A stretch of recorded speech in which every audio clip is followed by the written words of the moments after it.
Owning a boat comes with a number of perks, like being able to say, ahoy, or land ho, and not feel weird about it. So here's another perk. Geico's boat insurance offers access to the largest towing fleet on the water. And with specialist support from agents that are as passionate about boating as you are, there's so much value that you'll want to say, shiver me timbers, and not feel weird about that either. Get more with Geico. You just realized your business needed to hire someone yesterday. How can you find amazing candidates fast? Easy. Just use Indeed. Stop struggling to get your job post seen on other job sites. With Indeed sponsored jobs, your post jumps to the top of the page for your relevant candidates, so you can reach the people you want faster. According to Indeed data, sponsored jobs posted directly on Indeed have 45% more applications than non-sponsored jobs. Don't wait any longer. Speed up your hiring right now with Indeed. And listeners of this show will get a $75 sponsored job credit to get your jobs more visibility at Indeed.com/ARTS. Just go to Indeed.com/ARTS right now and support our show by saying you heard about Indeed on this podcast. Terms and conditions apply. Hiring? Indeed is all you need. This is Robert Montgomery. I have a new assignment, and I'm very happy about it. During these 60 minutes each Saturday, I'm to be acting spokesman for one of radio's really great entertainments, a program which is a prime favorite with all of us. You have come to know its opening music as the curtain raiser for radio's outstanding theater of thrills. You know it as a show which each week, for 5 years, has brought you first-class story material and exciting performances. You have come to recognize throughout the unique touch of our unique producer, my friend, Bill Spear. All of which can be said in one word. Suspense.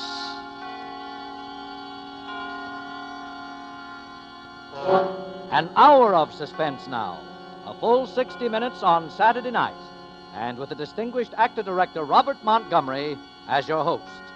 Tonight, Mr. Montgomery also appears as star in The Black Curtain, a suspense play produced, edited, and directed by William Spear.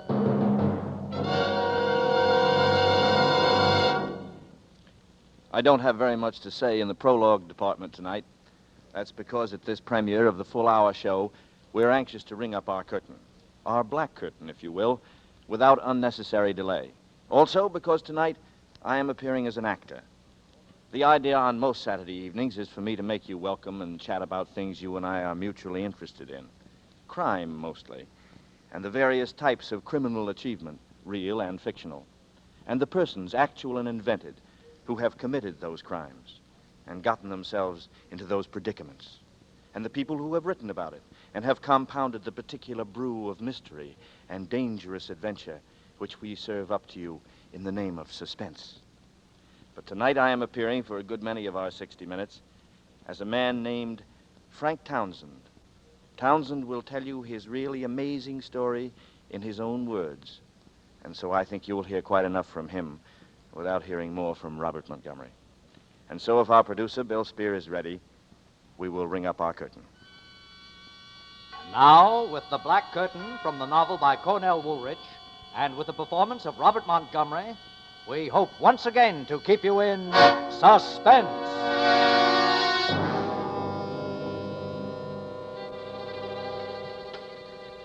A man is born, he lives out his little life, and he dies. That's the one real break, I guess, that every man can count on. The one thing nobody can take away from him. To be born just once, and to die just once. Every man, that is, except Frank Townsend. Born with no strikes on him, died with 2 strikes on him, and then was born again with 3 strikes on him. Pushed back into life that day on that street.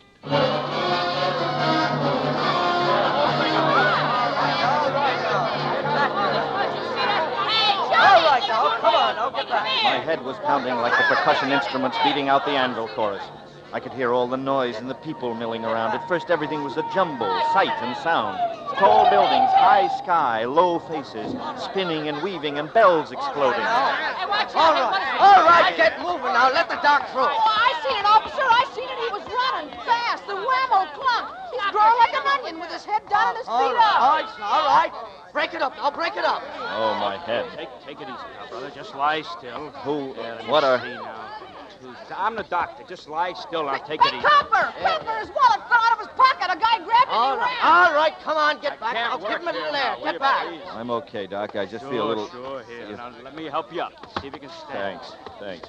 I guess I can talk to him now, eh, Doc? Just a nasty bump on his head. He'll be okay. Huh. Here, let me brush your coat off, sir. Thanks, Doc. My coat. He looks all right. Why am I wearing an Just for over... my report, mister, what's your name and address, huh? Townsend. Oh. Frank Townsend. 820 Rutherford Street. Hey, cigarette. You're still a little woozy, you know. No, thanks. I don't smoke. Well, look, take a couple of aspirin All tonight. right, If you're sick all tomorrow, right. Come call on, your Miss doctor. Purdy. Here's your hat, mister. Thanks, kid. Yeah, we'll see what we can do about the guy that snatched your wallet. Here's your cigar case. Yes, but I haven't got a Well, good luck, mister. I'm going to turn in my report. cigar case. I don't smoke. Oh, it just fell out of your pocket when we lifted you. Yeah, but look at the initials on it. DN.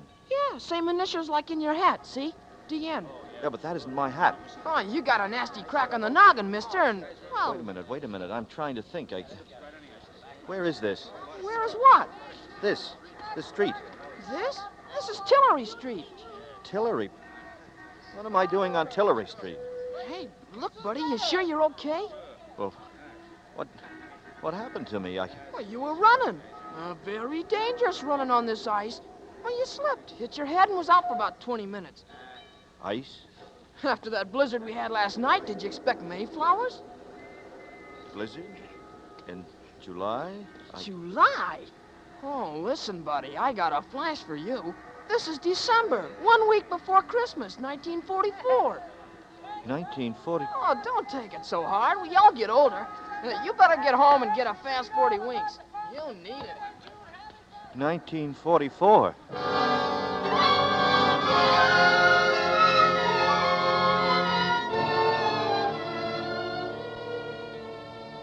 December 1944. But the last I could remember was July 1941. 3 years. Gone. Just gone. A black curtain. The black curtain of amnesia comes down over your mind out of nowhere. That black curtain had been dropped over my eyes for 3 years. Where had I been? Who had I been? Not Frank Townsend. Someone else. DN. Someone whose initials were DN. I walked along Tillery Street thinking about it. Those 3 years, I could have been married, had a family. You just realized your business needed to hire someone yesterday. How can you find amazing candidates fast? Easy. Just use Indeed. Stop struggling to get your job post seen on other job sites. With Indeed sponsored jobs, your post jumps to the top of the page for your relevant candidates, so you can reach the people you want faster. According to Indeed data, sponsored jobs posted directly on Indeed have 45% more applications than non-sponsored jobs. Don't wait any longer. Speed up your hiring right now with Indeed. And listeners of this show will get a $75 sponsored job credit to get your jobs more visibility at Indeed.com/ARTS.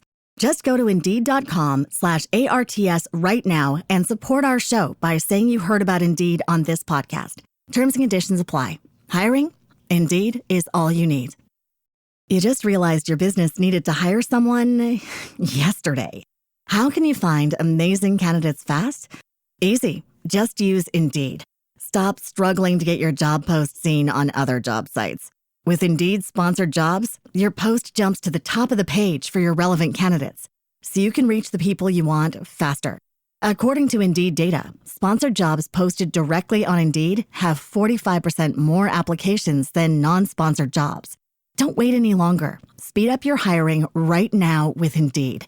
And listeners of this show will get a $75 sponsored job credit to get your jobs more visibility at Indeed.com/kidsandfamily. Just go to Indeed.com/kidsandfamily right now and support our show by saying you heard about Indeed on this podcast.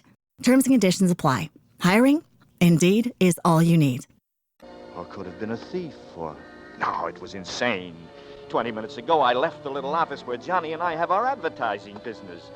I was on my way to speak to a client 20 minutes ago. I told Johnny that... But that was July 1941.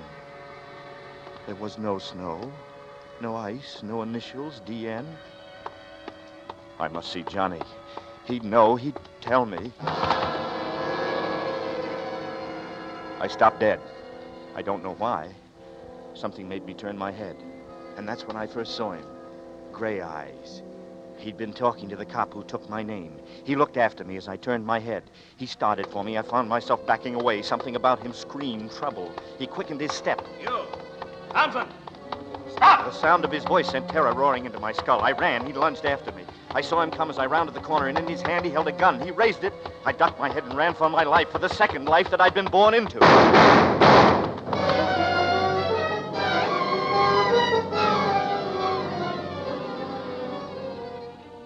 It was the ice that saved me. I flew across it, my toes barely touching its treacherous surface. But Gray Eyes slipped, spun through the air, gun flying from his fingers. By the time his heavy body had thudded to the ground, I'd hurled myself down the subway steps, vaulted the turnstile, cheated the steel edge of the subway door as the train pulled out of the station. And for 2 hours, I rode the rails under the city. And for 2 hours, my stomach was gripped by terror.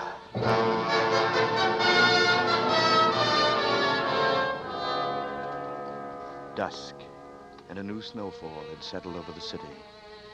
I entered the sleek lobby of the Greystone building on 34th Street, where Johnny and I had our office. In a few minutes, I'd be sitting across the desk from Johnny. A good bottle between us, and then everything would be all right.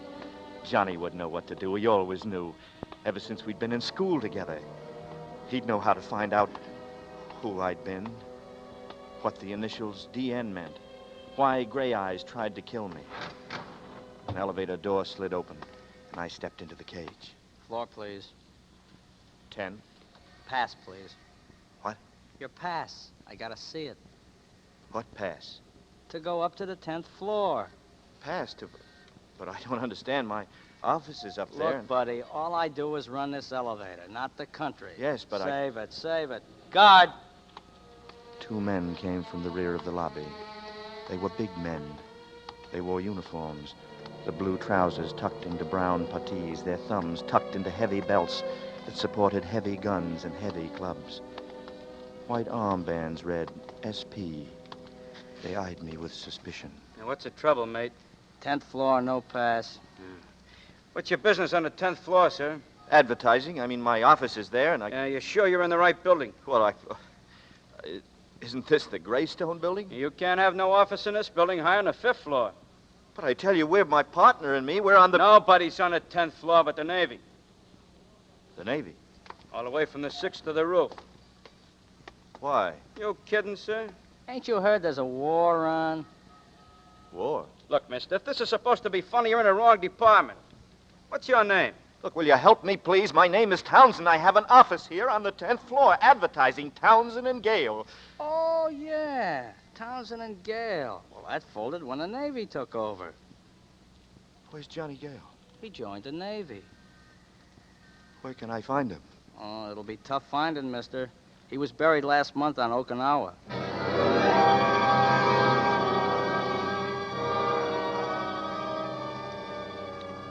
Johnny, dead. Buried on Okinawa. The name meant nothing to me. Only that at Okinawa was buried my strongest link to my past. One slender thread leading back through the years remained. The apartment on Rutherford Street. I started to draw it in.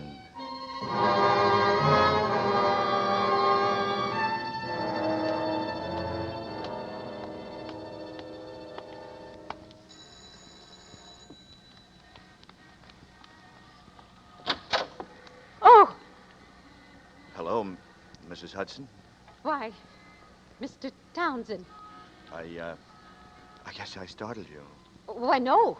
No, not at all. I was I thought that Yeah, you'd... it's been a long time. Not at all.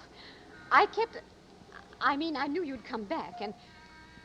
Well, your apartment is just where you left it. You kept the apartment for me, huh? After all, Mr. Townsend, you were my favorite tenant, and Come in. Come in. Thank you. You just go right on up, Mr. Townsend. Aren't you going to ask me what happened to me? Hi. You look very well, Mr. Townsend. I'm glad you're back. And Yes, I'm glad Thank you, Mrs. Hudson.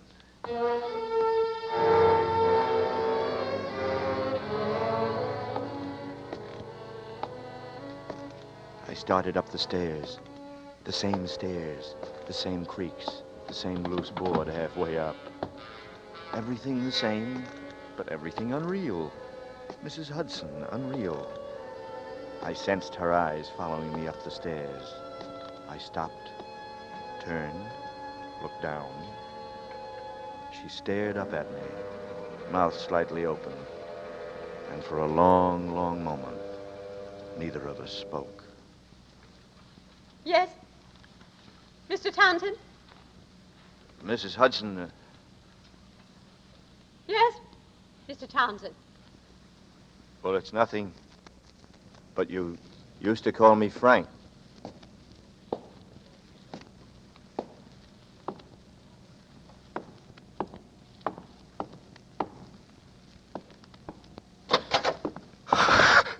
You just realized your business needed to hire someone yesterday. How can you find amazing candidates fast? Easy. Just use Indeed. Stop struggling to get your job post seen on other job sites. With Indeed sponsored jobs, your post jumps to the top of the page for your relevant candidates, so you can reach the people you want faster. According to Indeed data, sponsored jobs posted directly on Indeed have 45% more applications than non-sponsored jobs. Don't wait any longer. Speed up your hiring right now with Indeed. And listeners of this show will get a $75 sponsored job credit to get your jobs more visibility at Indeed.com/ARTS. Just go to Indeed.com/ARTS right now and support our show by saying you heard about Indeed on this podcast.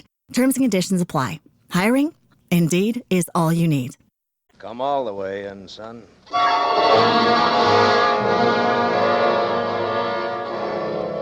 He was sitting in the large chair by the window.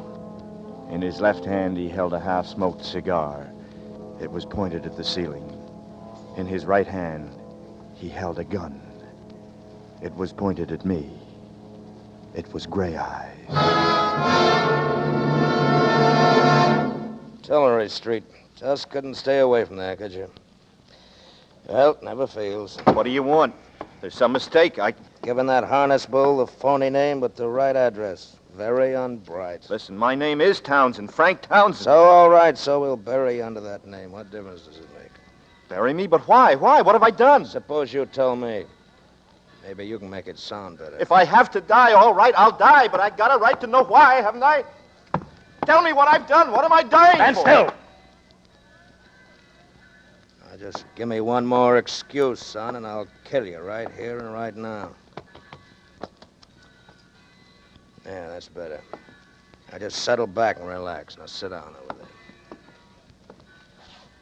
Lean back against the chair. All the way. Now put your hands on your head. And son, just pray that you don't get an itchy nose, because if you even start to scratch it, it'll be the last itch you'll ever feel. Now, while we're waiting for the boys, we'll just sit and chat, nice and friendly like. Anything special you'd like to talk about? No? Okay, maybe I can suggest something. Maybe you'll find the loot an interesting topic of conversation. Sounds promising? The loot. What'd you do with it? I sat with my hands clasped to my head. I didn't dare move. He had the safety catch off, and I knew he'd send a bullet through my head without a second thought. That why you took the chance of going back to Tillery Street? Maybe the doll crossed you up, huh? Sure, you waited all week and she never showed. Maybe she'd Nothing, like it. he said, made any sense to I give me. it to you right here. All I knew was that he expected others Leaves to her in the arrive, clear. and they would take me. With everything. Where? Gray eyes went on and on, his voice droning, until I no longer You should cared think what about happened those to things. me or why. It's good for your nerves. I think I was beginning to nod It's not only good when for from your the nerves, corner of but my it's eye, good for your I education. saw the door open slightly. I didn't Yeah, stir. You Gray guys eyes droned always on. think you'll make it. A man was standing in the doorway behind him. Take the A small man with small Leave hands. for Mexico. And he held a All small right. finger up to his lips. But we've His got small feet so made much quick, time. noiseless steps. He stopped silently behind the So chair much in which time. Gray Eyes was sitting. Then he raised You know, a small it gun may and take his us small time, fist. But we're... Gray Eyes emitted a small gasp and fell forward at my feet. I stared down at him stupidly. The small man chuckled. I am so small, and yet I have so much strength. It is revolting. I think you killed him. Perhaps. So, you did not expect to see me, no? No. My friend, I did not observe you all these years for nothing. When the deed was done, I knew that your romantic American soul would eventually betray you. Yes, and so I said to myself, Dangler, I said, you must go to Tillery Street. Endure the cold and the wind, but watch, and be patient while you watch. Yes, this I did. And you see, my patience was rewarded. Dangler, Yes, my friend. tell me, how bad are things? My friend, I will tell you this. The situation for you is desperate, but not serious. I will guarantee safe conduct for you over the border to Mexico. But you must insist that I accept and press upon me when I refuse a fair share of the money. The money? Precisely. Now, what would be fair?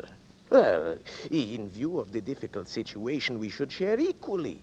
Yes, 1,000 for me, 1,000 for you. And then you will give me the balance of 8,000 for expenses. Yes, for expenses. Give you 9,000. A truly fair and honorable distribution. Especially, my friend, when you consider that the 9,000 you give me is an item which is completely deductible. Yes, deductible from your income tax. I see. And suppose I refuse your offer? How can you refuse? Didn't I save your life by assaulting this thug from behind? And didn't I have the good sense to snatch your wallet when you so stupidly fell in the street? Yes. See? Here it is. It was I who took it, before the police could examine it. You have the... Let me see it. Yeah, you may have it. Here, wait. What? Where's my cards, my identification? Where's his identification, he asks. I told you you were stupid. Would I dare walk about with your identification cards upon my person? Idiot! I begin to feel it is not safe to deal with you. All right. I'll play ball. I begin to feel you have a little good sense. Now, where is the money? You think I carry it with me? Well, with a man like you, who knows? Very well, you must arrange to get it. I will be waiting for you at my office. Do not come there. Call me. Then we will contrive to meet. Is that clear? Yes. Good. Now, I shake your hand and wish you well. If you succeed in going out once more into Tillery Street and coming out safely with the money, I will be waiting for you. And if you do not come out, I will make a small novena for you. Goodbye, my friend. Goodbye.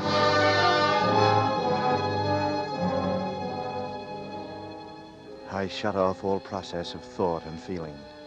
Reason was useless in an irrational world. Feeling dangerous in a dangerous one. I moved like an automaton, moving now from A to B, from B to C, from Rutherford Street to Tillery. Gray Eyes and Dangler. Both had made Tillery Street their point of arrival and departure, and the point of my rebirth. I took the chance that might rent the black curtain and let in the sun, or rent my heart and let out my life. I returned to Tillery Street.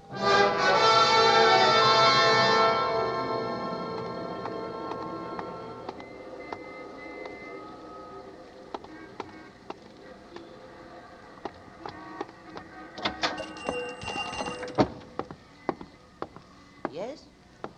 Good evening. What can I do? Oh, Hello. How are you? You know me. Oh, why shouldn't I know you? I couldn't see you under that head at first.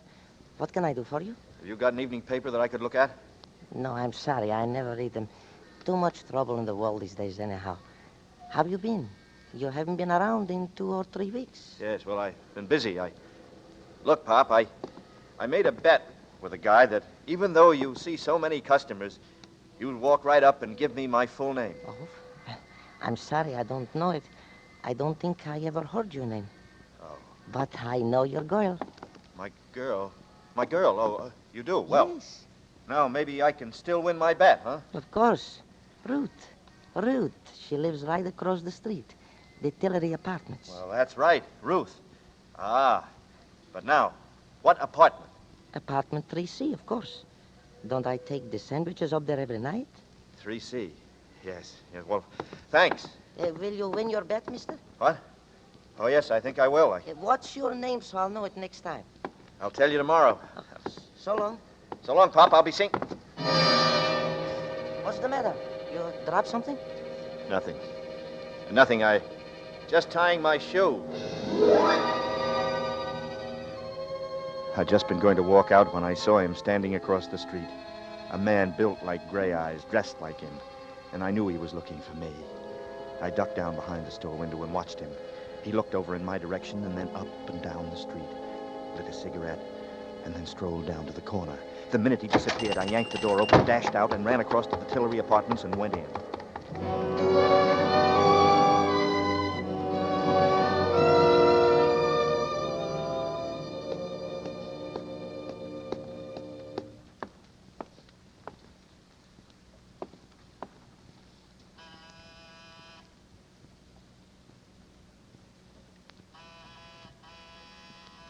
Who is it? Ruth? Yes? It's me. Dan? Oh, Danny. What? Get in here. Oh, darling, it's really you. I thought... Hello, Ruth. Oh, Danny, why did you come here? He's been around twice a day. He may be in the neighborhood right now, for all you know. Who? Well, Slattery, of course. Has he got gray eyes? What? Yeah, did you ever see a detective that didn't? Sure, but... Danny, what's the matter with you? You're acting so strangely. I just wanted to look at you. You seem so different, so far away. You haven't kissed me. Well, that's easily fixed. Oh, darling, where have you been? All around. Miss me? You know I did. Oh, Danny, do you think we could get away tonight? I've got some money saved up. We could go to Mexico or South America. We could get married. Mr. and Mrs. Daniel Nearing, tour the world. Daniel Nearing. And wife. Sounds plenty good to me. You'll never know how good. We'll get out of here tonight. I'll call up and tell them I'm quitting my job. I'll say I'm sick. All my stuff's here. Nothing's out there but a couple of uniforms. I'll make Ada and Franklin a present of those. Ada and Franklin? Don't you bother your pretty head about those two. Maybe they weren't glad when it happened. Couple of vultures. Goodbye to them. Oh, with your back, Danny. Just think of the money I have. We can... Do you think you ought to have quit your job? I never was cut out to be a nurse. No, you weren't, were you? Any more than I was cut out Any more than you were meant to be a secretary. That's right. I never wanted to be a secretary. I just drifted into it, I guess, and it got on my nerves, especially towards the end, huh? The boss was no cinch to work for. He certainly wasn't. He was a rat. Oh, the whole Dietrich bunch are mean, rotten, the whole family. Yeah, that's right. All except the old man. Oh, the old man. Yeah, I sort of liked him, didn't I? He loves you too, Danny. I think he wished you'd been his son. Poor old man. He's the only reason I've stuck around out there this long. How are things out there? How could you expect them to be? Not very pleasant, huh? Oh, it's been great. Just great. But the questioning and keeping after me and me sick to my stomach with worry for you. Not knowing where you were, if you were alive or dead. Oh, Danny, it's been horrible. But you're back. With me, and that's all that matters. I just want to forget everything. The Dietrichs, New Jericho. New Jericho, huh? Everything that happened. Like what? Oh, darling, please, let's not talk about it. We're the important thing now. I must know what's going to become of you. Because whatever it is, means me, too. I don't know, Ruth. I don't know. I saw Dengler today. Franklin's lawyer? Yeah? Where? He passed me on the street. Did he see you? No. Are you sure he didn't? Are you sure, darling? He didn't speak to me. Well, you know how clever he is. He just let you go by and follow you. Why? Why wouldn't he talk to me if he saw me? Well, he figures you're dangerous, darling. It wouldn't be safe for him to try it alone. Why am I dangerous? Well, whether it's true or not, darling, doesn't matter. It's what he believes that counts. And he believes like the rest of them. You know that. Yes. Yes, I guess I do. Danny, look at me. Oh, my dear. Your poor, tired eyes. Your face so strained. You need a shave, too. When did you sleep last? Sleep? You just realized your business needed to hire someone yesterday. How can you find amazing candidates fast? Easy. Just use Indeed. Stop struggling to get your job post seen on other job sites. With Indeed sponsored jobs, your post jumps to the top of the page for your relevant candidates, so you can reach the people you want faster. According to Indeed data, sponsored jobs posted directly on Indeed have 45% more applications than non-sponsored jobs. Don't wait any longer. Speed up your hiring right now with Indeed. And listeners of this show will get a $75 sponsored job credit to get your jobs more visibility at Indeed.com/ARTS. Just go to Indeed.com/ARTS right now and support our show by saying you heard about Indeed on this podcast. Terms and conditions apply. Hiring? Indeed is all you need. I hadn't thought about it. I don't remember. That you can believe, Angel. I don't remember when I slept last. Danny, we must wait until the moon is down, and we'll try to leave then. But now I want you to go in there and have a hot shower and a shave and then sleep for a while. You must, darling. You can't go on like this.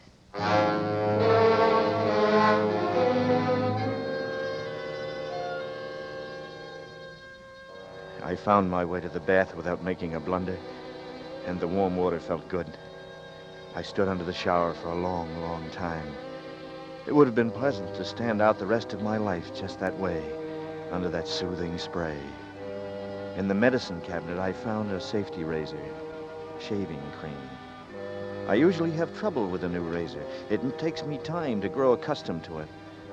But this one felt just fine. I slipped into my shirt and trousers and found my way to the bedroom. On a small tray near the bed, Ruth had placed a hot glass of milk and some toast. I was hungry. I ate. I slid between the sheets and they caressed my body with a gentleness that I hadn't known since childhood. Everything all right, darling? Right now, Here, let me tuck you in and open the window. The air's good for you. I'll leave the shade up. Don't turn a light on. The dark feels warm and friendly. Cigarette before you doze off? No, thanks. I don't smoke. Sure. I like your eyes by matchlight, darling. They shine. No, don't blow it out. Let me. I'll make a wish. There. What was your wish? To be with you forever. Just to be with you like this. Feeling your dear face, your chin, your jaw. Closing my eyes and still knowing you're here near me. This is all I want out of life. I wouldn't change places with any woman who knows and is sure she has her man forever.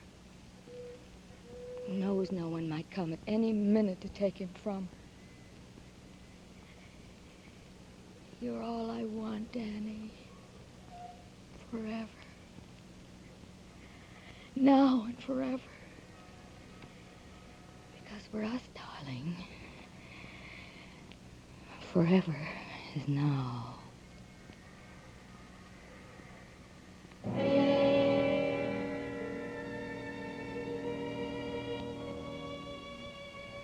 And then I slept. And yet I didn't sleep. The dream held more reality than the bed I was in. The dream held no distortions, no goblin shapes, no complete persons at all. Nothing in it but a pair of feet and a patch of pavement just large enough to contain them. They kept moving forward toward me, towards my eyes, and the pavement kept slipping past beneath them like a treadmill going the other way. It was as though I were moving backwards, away from the feet, and they kept moving toward me, coming toward me. Toes pointed straight at me, remorseless and inevitable. That simple pair of black-shod feet, never at a run, always at the same, even, implacable, persistent walk. The cushioned thud of their incessant fall on the pavement, the rhythm of the walk. Pat, pat, pat, pat, pat, pat. The echoing night sound when streets are still with someone coming towards you in the distance. It was as though the feet knew they needn't hurry, for nothing, no one could escape them. And then slowly they began to gain on me, closer and closer to my eyes. There was no escape. To turn aside and let them go by was impossible. The crevice between the soul and the pavement opening and closing like a hungry mouth, grazing, threatening to trap and crush and trample me. And that's when I gasped from air and jumped from the bed.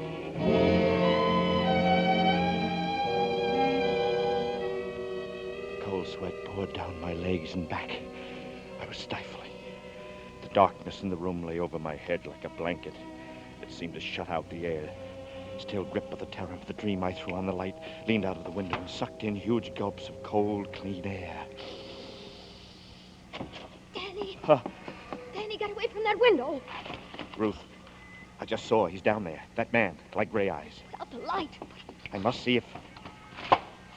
He's standing in front of the hydrant. He's coming in here, in the building. Did he see you? Ruth, I need... Will you help me? What are you going to do? Go down and face it. I can't stand it. No, you can't. It's better than waiting for it here no, like this. Darling, no. You haven't got a chance. They'll send you to the chair.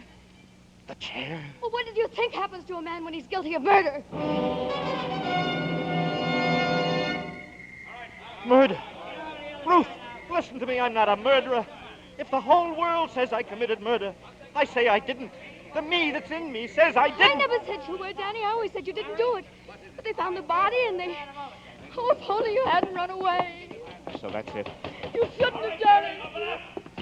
Why did you come here, Danny? Why? Ruth, quick. We've got to get out of here. How about the fire escape, the shaft, the dumbwaiter? Dumbwaiter? Oh, Lock here. that kitchen door. I'll stand on top and work the ropes. I don't think it can hold us both. It's got to. Can you hear me? Yes. Oh, Danny, what do we do? We're going back there to New Jericho. To Jericho? Oh, no, Danny, don't. Please. For me, don't do it. I've got to find out. We're going together. No, Danny. No, I've got the money. We can get out of here. Stop it. Danny, you're hurting me. From here on in, we're sticking together. You're going to take me back there. Back where it happened. All right, darling, all right. It's crazy, but I'll go wherever you go. I can't lose you again.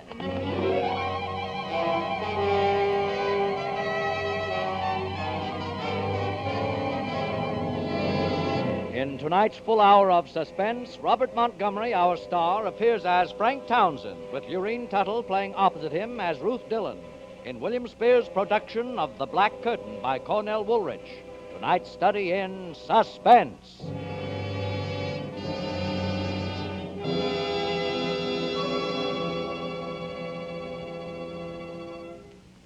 In just a moment, we will return with Act Two of The Black Curtain. This is CBS, the Columbia Broadcasting System.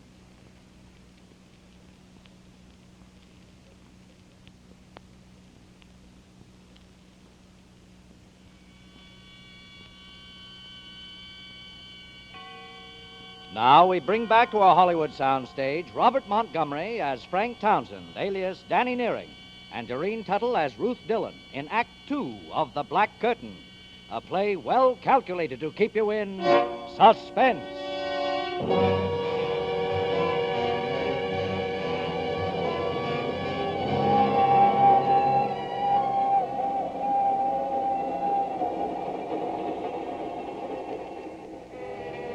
On the train, Ruth and I said very little to each other.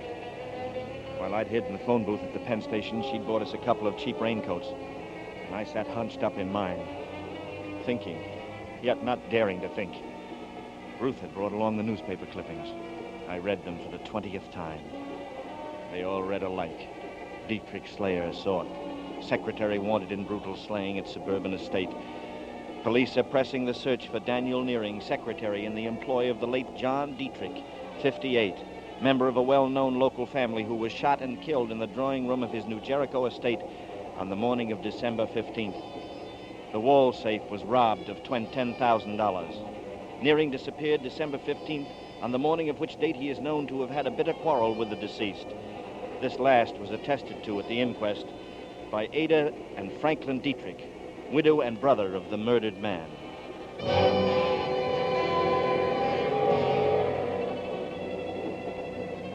I had all the facts now. Wanted for murder. And yet everything that was in me told me that no matter who I had been, however many memories I had lost, that I was no killer, that I just couldn't have... I had to get into the Dietrich house and stand again in that room where it all had happened. Maybe something would come back to me. Maybe there would be...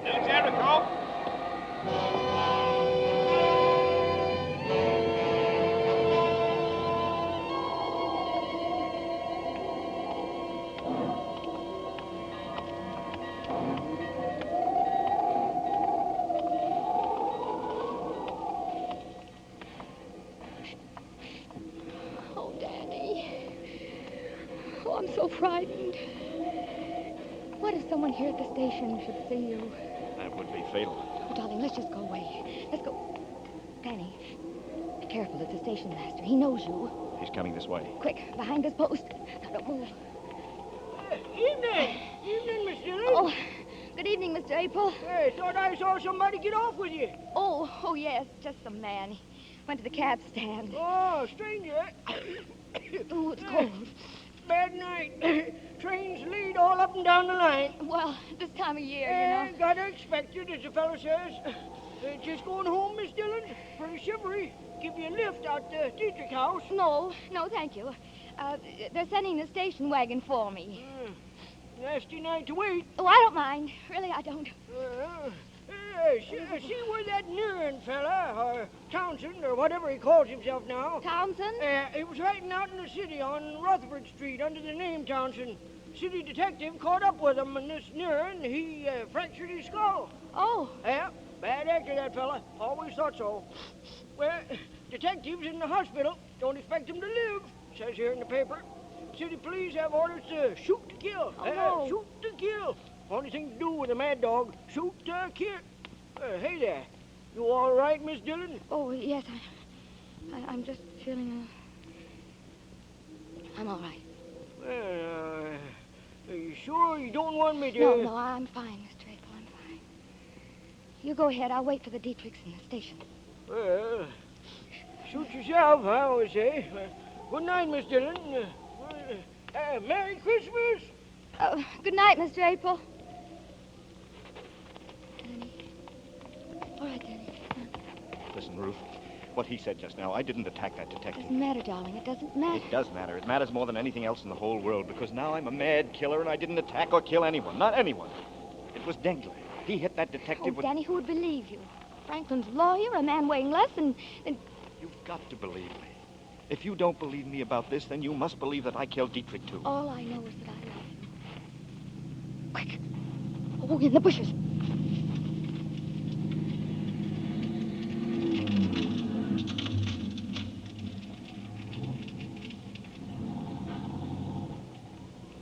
Did you see them? Who was it? It was Ada and Franklin in the station wagon. Then the house will be safe for us. There's no one there. No one for a while. Except the old man. Maybe he's out, too. Oh, Danny, that's a cruel joke. You know how he feels about you. Yes, but it seems that everything I say is a cruel joke, whether I know it or not. Let's go.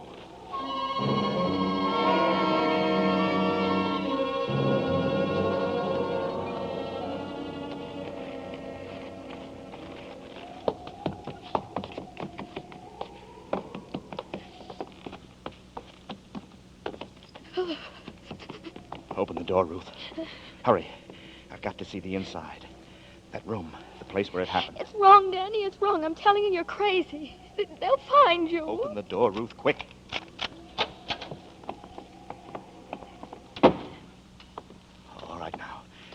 Let's have a look at the room. Please, Danny, please. Don't talk about it.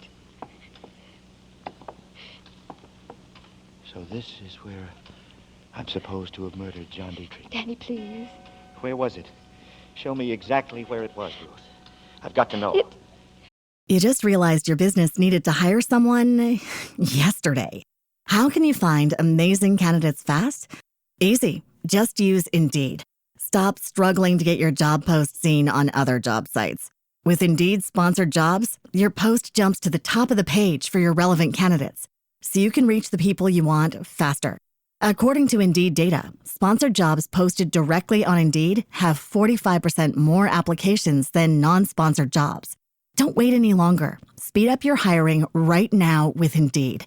And listeners of this show will get a $75 sponsored job credit to get your jobs more visibility at Indeed.com/ARTS. Just go to Indeed.com/ARTS right now and support our show by saying you heard about Indeed on this podcast. Terms and conditions apply. Hiring? Indeed is all you need. It was there. Right there. He was standing by the grandfather's clock. Are you going crazy, Danny? If they get you, you'll hang. The clock. You still believe me, don't you, Ruth? I believe you, Daddy, but I'm scared. And I love you. Ruth. What's that? Listen. That's only the old man. He's asleep in that room off there. Don't go in there, Danny. Don't, please. You'll wake him. I want to see him. Don't, Danny. He can't help you. Turn on the light. I want to see him.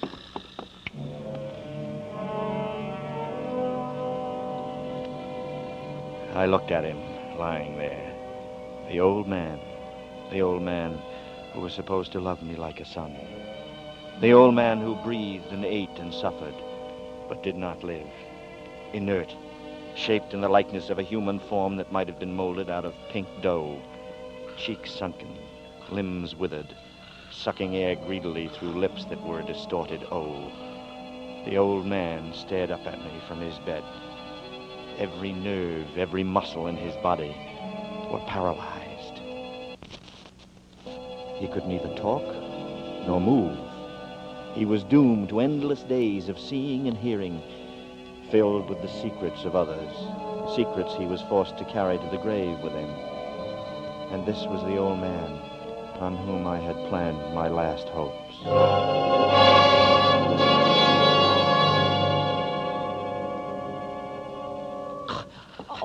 Oh, there, you woke him. It's me, Mr. Dietrich. Ruth. This is Danny. You remember Danny, don't you? Hello, Mr. Dietrich. See how his eyes are shining. Yeah. Was he here when it happened? You know that, Danny. Why do you ask such funny questions? He's been in bed here for 5 years. That mirror on the wall there. The clock. Look, you can see the grandfather's clock in the other room. What are you getting at, Danny? He could see it. The old man could see the murder through the mirror. If he could only talk. But he can't talk. You scare me, Danny. He saw the man who killed John Dietrich. Look, he understands what I'm saying. He's blinking his eyes. Oh, stop torturing him, Danny. Can't you see what you're doing to him? He's trying to say something. Look, his eyes are blinking. He's going to help me. Go outside and watch, Ruth. Go on. I'll watch out at the entranceway. Be careful, Danny. They'll be back any minute. Leave me alone with him. I'll call if I hear them coming. Yeah. Look, now, Mr. Dietrich, don't be afraid. I'm going to ask you a question, and you're going to answer me. Are you going to tell me something about the murder? Now, blink your eyes. Blink twice if you are. That's it. That's it. Once, twice. That's good. Did you see it happen? Here, in your mirror? Blink once if the answer is no, twice if the answer is yes. Once. Twice. You did, huh? You saw it. Now then, is the murderer in this house? Danny, they're coming. Franklin and Ada. Get out of here. Hide! Run, Danny, run! The murderer in this house. Blink once for no, twice for yes. Yes. Danny, they're coming. Wait, I please. almost got it, Mr. Dietrich. Mr. Dietrich, was it me? Oh, once Danny, for come me, on, once for come no, on. twice for yes. Was it me? Get out of here, Danny, please. Get the big room behind the curtains. I'll talk to them. They're here. Okay. Thanks, Mr. Dietrich. I'll be right back.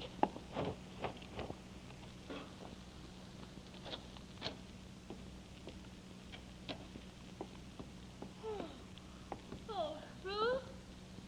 Ruth, is that you in Father's room? Yes, Mrs. Dietrich. Oh. You here alone? Well, yes, I am. Why? We thought we heard voices. What are you so jittery about, Ruth? I'm just tired, that's all. May I go to bed now? Oh, is Father still awake, Ruth? Well, he'll go to sleep all right. I'm going upstairs, Mrs. Dietrich, now. All right. Good night, Ruth. Good night. Good night. brought someone back here with her. It's him, I think. Who? Dan? Oh, Franklin. Take it easy. If he's here, we'll get him. After the evidence we gave against him at the hearing. Franklin, I'm scared. Let's get out of here fast. I'll go to the village with the police. Call the police. I'll do it. Yes. Hello. Hello. Oh, too late. It's dead. The wire's cut. Come on, we'll both drive to the village. No, he may be waiting for us out by the car, Franklin. You... Huh? What do you think? Oh. What are you doing there, Franklin? I think I just might need my gun. Well, let's be on our way.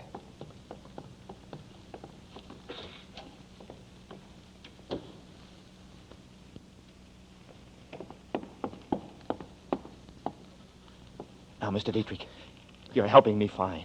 You know I'm trying to save my life, don't you? Now, the murderer, was it me? Was it me who did it? Me, Danny Nearing. Blink once for no. Once. Once! You're sure? You're sure it wasn't me? You're smiling, Mr. Dietrich, you're smiling. Now, was it somebody in this house? Then who was it? Can't you make a sound? Help me, you've got to. Was it Ada? Twice for yes, once for no. Once, not Ada. All right, then was it Franklin? Was it... Up with the hands, Nearing. Up or you'll never go to trial. Franklin, you've got to listen, you've got... Shut up and drop that flashlight.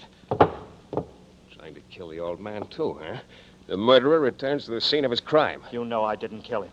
Tell that to the police. Ada'll have him here in a couple of minutes. Where's your girlfriend, Ruth? She's not here. I don't know where she went. Never mind, they'll find her. You're a dead duck, Nearing. Killed my brother and beat it, huh? What did you get out of it? That's always puzzled me. You killed your brother, and now you're going to kill me. Well, you've gone nuts, too. Why should I kill my own brother, you idiot? To get his share of the estate and his wife, Ada, among other things. But you can't stop with killing me. Someone else knows the truth. The old man saw it in the mirror. You'll have to kill your own father, too. The old man saw it? He How do you know? told me. He told me. You're lying. He can't talk. He can't even move. He can hear, and he can blink his eyes. Come over here and look. Look here, I want... Oh, Ruth! I had to do it, Danny. I heard him. He was going to kill you. Here's his gun, Danny. Take it. But, Ruth, you shouldn't have in another minute. I'm not sure it was Franklin. Dan, darling, please, let's run for it. They'll be here in a second. It's your last chance. They'll all swear you did it. Not if I can be with the old man another half a minute. Mr. Dietrich. Mr. Dietrich, it's No, Danny Danny, again. don't. Tell me, please. Mr. Dietrich, was it Franklin? Did Franklin kill your son, John? Blink once if he did. What's the matter, Mr. Dietrich? Don't be afraid. I won't hurt you. Why are you afraid? He's afraid, Ruth. Oh, it's this gun. Take the gun, Ruth. You take it. He's afraid. I'm not going to hurt you, Mr. Dietrich. What's the matter? Why don't you answer me? Who killed John Dietrich? It wasn't me. It wasn't Ada. It wasn't Franklin. But someone in this house. Was it... Ruth? Ruth? You.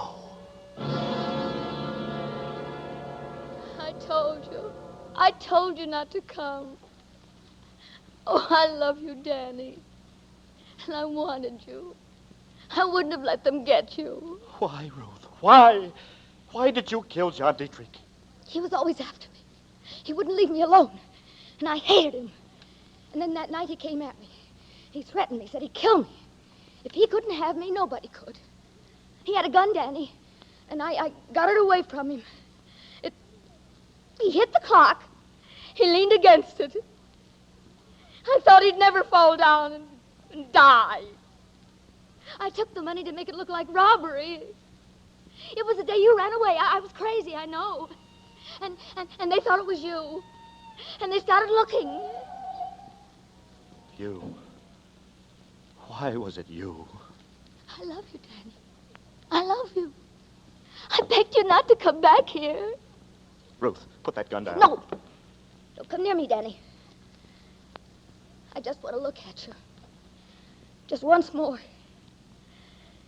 I was hoping we could get away together.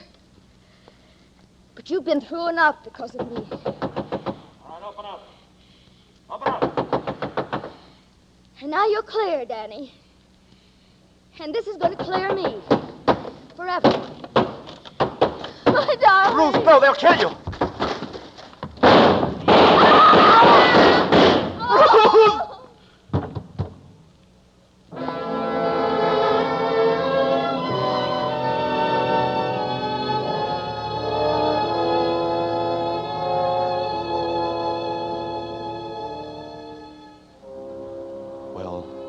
That's about all there is to tell, I guess.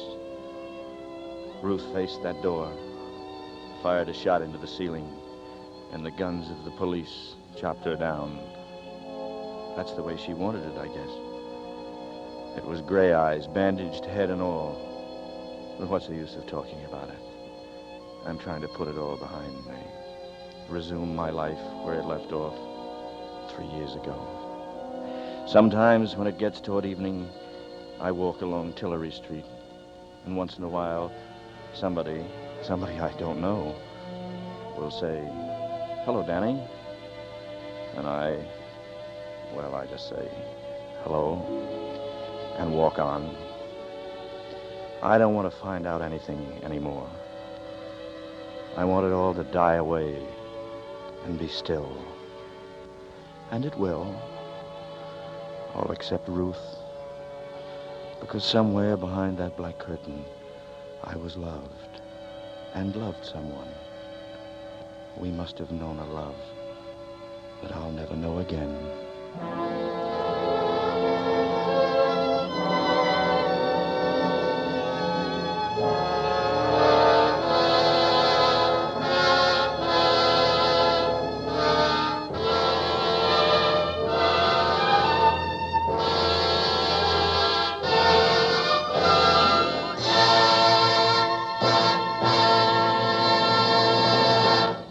And so closes The Black Curtain, tonight's tale of Suspense.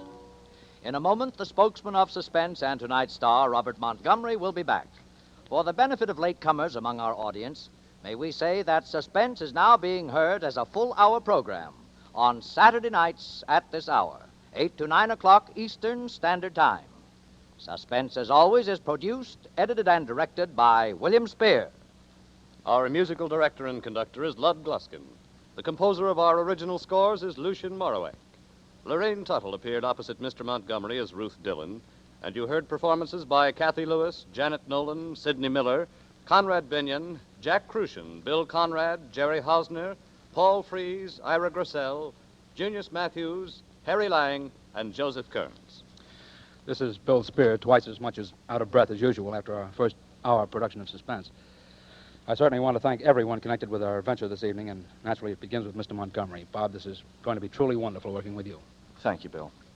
We didn't have much more time, and we don't have much more time, and I think all of us are about ready to wrap up and go home. In the next weeks of Suspense, we plan to bring you the very best of novels and plays. Stories by such acknowledged masters and mistresses in the art of suspense as Mary Belloc Lowndes, Dashiell Hammett, Agatha Christie, Eric Ambler, John Buchan, James M. Cain, Graham Greene, Raymond Chandler, Sir Arthur Conan Doyle, and last but by no means least, Mr. William Shakespeare. Mr. Spear and I, and all of us, would be tremendously interested to know what you think about the new Saturday night full hour of Suspense. Any suggestions and comments that you may have will certainly be valuable to us. We hope that from now on you will want to set this hour aside each week and leave the door of your radio ajar for us. See you next Saturday. Robert Montgomery is currently being seen in the Universal International production, Ride the Pink Horse. Don't forget, next Saturday, 8 to 9 o'clock Eastern Standard Time, another 60 minutes of Suspense.